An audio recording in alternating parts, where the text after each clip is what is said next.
পরপর দুটি প্রতিবেশী দেশে গণবিক্ষোভ এবং তার জেরে সেই দেশের নির্বাচিত সরকারকে ক্ষমতাচ্যুত করে দেওয়া বা সেই দেশের নির্বাচিত সরকারকে ক্ষমতা থেকে সরে যাওয়া, এই দুটো ঘটনা পরপর 2 বছর বাংলাদেশ এবং রিসেন্টলি নেপালে জেনজির বিদ্রোহে কেপি ওলি শর্মার পতন, সব মিলিয়ে এটা কিন্তু একেবারে চোখে আঙুল দিয়ে দেখিয়ে দিল যে ক্ষমতার শীর্ষে থেকে বড়াই যতই করুক না কেন, গণতন্ত্রে মানুষ যেদিন খেপে যাবে সেদিন কিন্তু আর রেহাই নেই। দর্শক বন্ধুরা, আমি শান্তনু ঘোষ, ইন্ডিয়া ফ্রন্টলাইনে আরও একটা নতুন এপিসোড নিয়ে আপনাদের সামনে। আগেই বলেছি যে আজকে যে পরিস্থিতিতে জেনজির বিদ্রোহ হলো, তার সঙ্গে গত বছর জুলাই মাসে বাংলাদেশে ঘটে যাওয়া বিদ্রোহের একটা বিরাট মিল আছে। মিল কোথায়? দুই দেশের মানুষই, বিশেষ করে যারা ইয়াং প্রজন্মের মানুষ, যারা নবপ্রজন্মের মানুষ, যারা 16 থেকে 30 বছর এই প্রজন্মের এই বয়সের এজ ব্র্যাকেটের মধ্যে থাকা মানুষ, তারা কিন্তু সরকার বা সরকারের মদতপুষ্ট মানুষদের, নেতাদের, আমলাদের, তাদের যে লাগামহীন ঔদ্ধত্য, লাগামহীন ক্ষমতার আস্ফালন, তাদের কি বলবো, নেপোটিজম, স্বজন পোষণ এবং সবথেকে বড় কথা করাপশন বা দুর্নীতি, তার উপরে ক্ষোভ উগরে দিয়েছেন এতটাই যে দুই দেশের নির্বাচিত সরকারকেই পতন ঘটতে হয়েছে, পতন মানে তাদেরকে পালাতে হয়েছে ক্ষমতার মসনদ ছেড়ে। সেটা আওয়ামী লীগ সরকারের শেখ হাসিনাই হন আর নেপালে কেপি ওলি শর্মারই হন, দুজনের ক্ষেত্রেই ভাগ্য কিন্তু একই, দুজনকেই ক্ষমতা থেকে পালাতে হয়েছে প্রাণ ভয়ে। দর্শক বন্ধুরা, আমি এই মৌলিক দুটি মিল ছাড়া আমি যে বিষয়টা এখানে আপনাদের সামনে তুলে ধরতে চাই, যে দুটি দেশের মধ্যে সরকার পতন ঘটলো, কিন্তু দুইটি দেশের মধ্যে একটা বিরাট অমিলও আছে। দুইটি দেশের প্রজন্মের মধ্যে বিরাট অমিল আছে। অমিলেরটা প্রথম এবং অন্যতম অমিল হচ্ছে দুইটি দেশের আন্দোলনের অভিমুখ। প্রথমত বাংলাদেশের আন্দোলন শুরু হয়েছিল কোটা আন্দোলন নিয়ে। 30% কোটা যারা 1971 সালের মুক্তিযুদ্ধে অংশগ্রহণ করেছিলেন তাদের পরিবারের লোকেদের জন্য থাকা সেই কোটার বিরুদ্ধে আন্দোলন শুরু হয়েছিল। কালক্রমে সেটা সরকার বিরোধী আন্দোলনে পরিণত হয় এবং এতটাই ভয়ঙ্কর আন্দোলন হয় যে 5ই আগস্ট শেখ হাসিনাকে এয়ারলিফট করে পালাতে হয়েছিল দেশ ছেড়ে। কেপি ওলি শর্মার ক্ষেত্রেও ঠিক তাই। একটা উপলক্ষ ছিল সেখানে যে সোশ্যাল মিডিয়ার উপরে ব্যান করা। সোশ্যাল মিডিয়ার উপরে যখন ব্যান চাপানো হলো, সেখানকার জেনজি, এই জেনজি মানে কি? জেনজি মানে হচ্ছে ডিজিটাল প্রজন্মের যারা নেট নাগরিক। এই নেট নাগরিকরা এত বেশি সচল, তারা মত বিনিময় এত বেশিভাবে তাদের মধ্যে করে থাকেন, তাদের সেই মত বিনিময়ের যখন অধিকারটা কেড়ে নেওয়া হলো নেপালে, মানুষ আর পারলেন না, তারা ক্ষোভে ফুঁসে উঠলেন। এতটাই ভয়ঙ্কর ক্ষোভ যে আছড়ে পড়ল কাঠমান্ডুর রাস্তায়, আছড়ে পড়ল নেপালের 7খানা শহরে। এতটাই ভয়ঙ্কর হয়ে উঠল যে সেখানে আমরা দেখেছি সেখানকার যিনি অর্থমন্ত্রী ছিলেন তাকে ভীষণভাবে তাকে চেস করেছে মানুষ, যেমন করে রাস্তায় কুকুরদের তাড়া করে। অনেককে দেখেছি হেলিকপ্টার রশি ধরে ঝুলতে ঝুলতে পালাতে। আবার শোনা যায় কেপি ওলি শর্মা, যেটা দেখেছি ভিডিওতে, আমরা বিভিন্ন সমাজ মাধ্যমের প্রাপ্ত ভিডিওতে দেখেছি যে তার মাধ্যমে তিনি দেশ ছেড়ে বা তিনি পালাচ্ছেন। এখন কোথায় পালাচ্ছেন, আত্মগোপন করে আছেন সেটা জানা নেই, তবে ক্ষমতাচ্যুত হয়েছেন।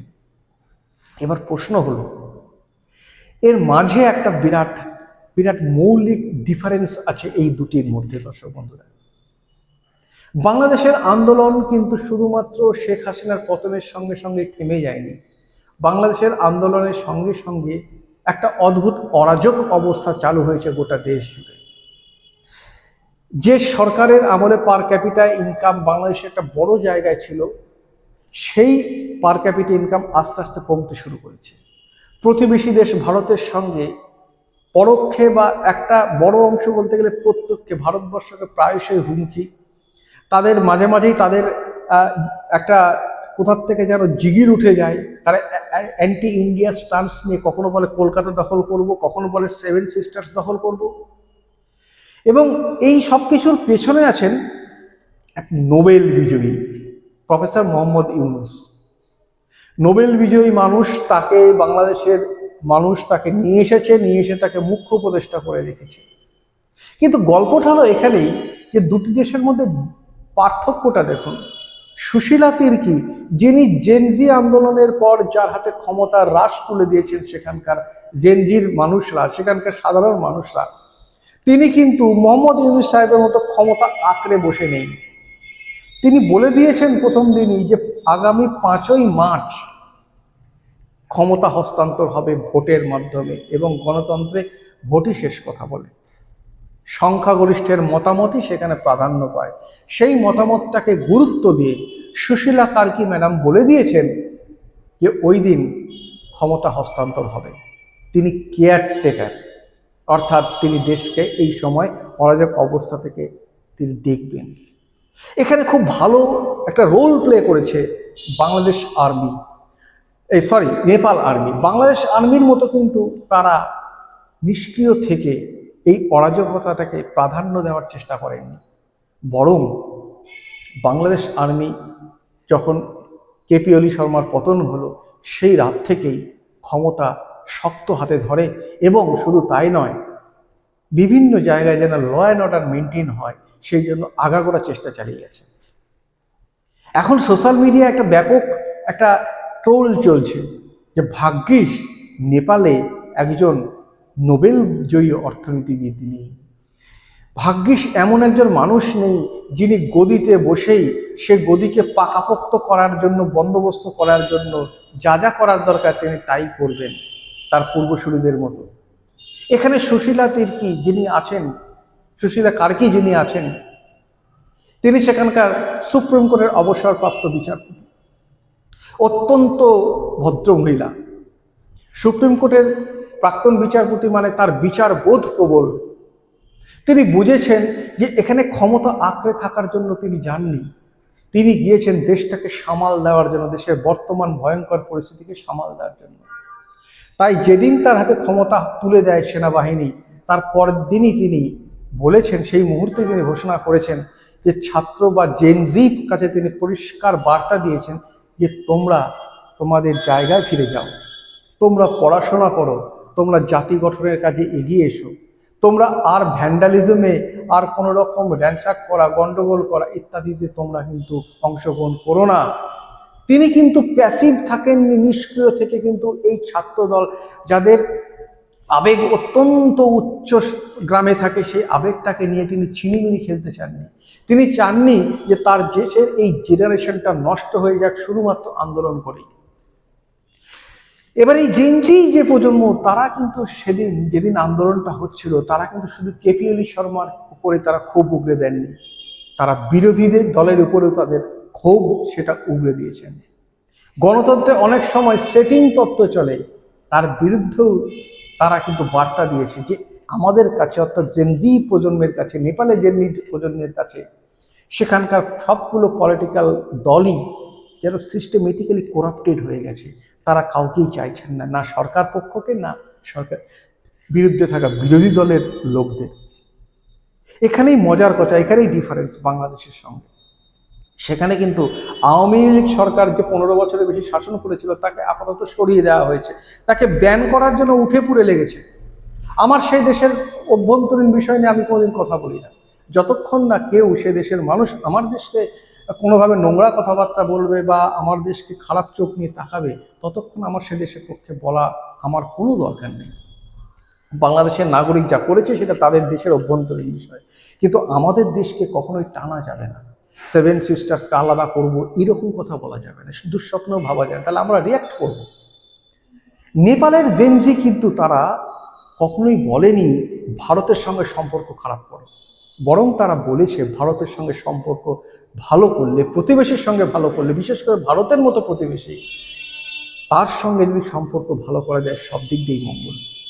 ভুলে গেলে চলবে না, কেপি ওলি শর্মা ছিলেন চীনপন্থী এবং চীনের মদতে একটা সময় ভারতবর্ষের সঙ্গে সম্পর্ক তিনি খারাপ করেছিলেন।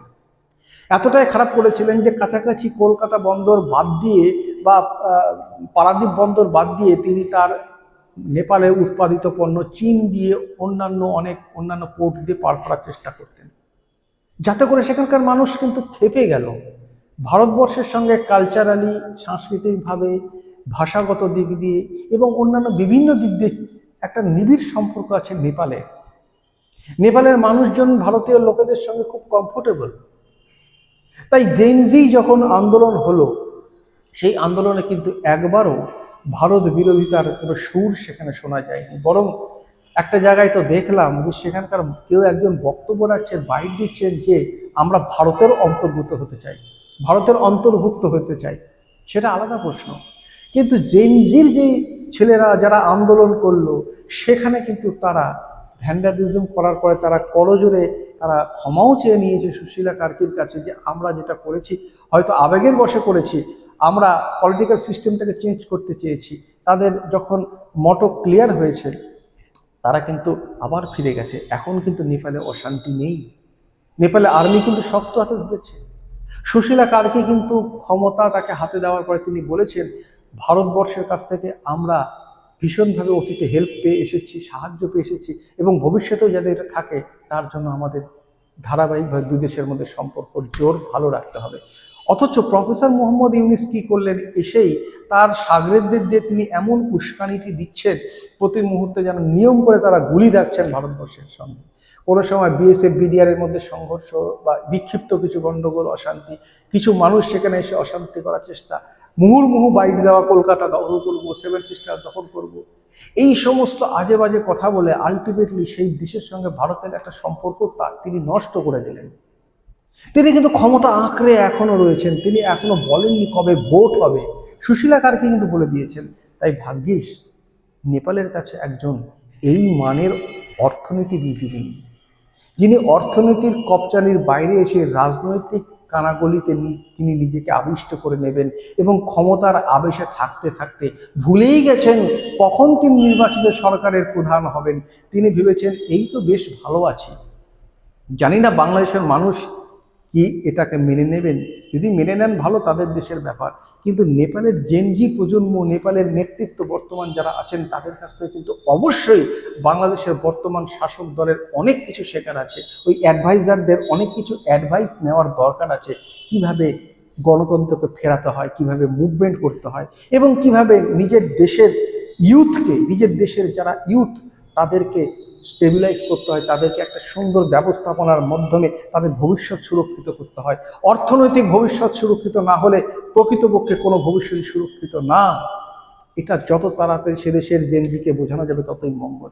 এটা নেপালের জেনজিরা বুঝেছেন, তাদের চাকরি বাকরি দরকার, দেখছেন এইভাবে হচ্ছে না, তাহলে আন্দোলন করে উল্টে দাও, তারপরে নতুনভাবে নতুন একটা সরকার আসবে। এবার সেই সরকারকে তারা প্রত্যাশা জানিয়েছে তাদেরকে কাজের সুবিধা, শিক্ষা দীক্ষা ইত্যাদি, যাতে করে তাদের মানোন্নয়ন ঘটে। এখন এটা ভবিষ্যতের গর্বেই লুকিয়ে আছে যে সেখানে কতটা ফলপ্রসূ হবে, কিন্তু পার্থক্য কিন্তু অবশ্যই আছে নেপাল এবং বাংলাদেশের। তাই অনেকে যখন নেপাল এবং বাংলাদেশের আন্দোলনটাকে এক জায়গায় আনে, আমি তার তীব্র বিরোধিতা করি। কারণ নেপালের আন্দোলন বাংলাদেশের আন্দোলনের মধ্যে মৌলিক মিল একটাই, যে দুটোই ভায়োলেন্টলি একেবারে এমন ভায়োলেন্ট হয়ে গেছে যে দেশের ক্ষমতায় যারা ছিল তাদেরকে সরিয়ে দিয়েছিল। আবার বিরাট পার্থক্য তাদের সংস্কৃতিতে, তারা ভ্যান্ডালিজম ইত্যাদি তারা করলো, শাসক দলের উপর করলো, হয়ে গেল, এবার তারা নিজের নিজের জায়গায় চলে গেল। তারা কিন্তু আর অশান্তি করছে না, নেপালে কিন্তু আর অশান্তির খবর পাওয়া যায় না। নেপাল কিন্তু নিত্য নতুন ভারতবর্ষের সঙ্গে বিরোধিতার সুর, ক্রমশ বিরোধিতার সুর তা কিন্তু করছে না। বাংলাদেশে কিন্তু নিত্য নতুন তাই চলছে। তাই জন্য দেখুন, দুটি দেশের মধ্যে সম্পর্ক কিন্তু যতটা ভালো হওয়ার কথা ছিল আর হলো না। আর কেনা জানে প্রতিবেশীর সঙ্গে ভালো সম্পর্ক, প্রত্যেকটি ভালো সম্পর্ক অবশ্যই উন্নয়নের কাণ্ডারি। তাই আবারও বলবো, নেপাল ভাগ্যবান, তাদের এরকম বড় নোবেলজয়ী অর্থনীতিবিদ নেই। ধন্যবাদ।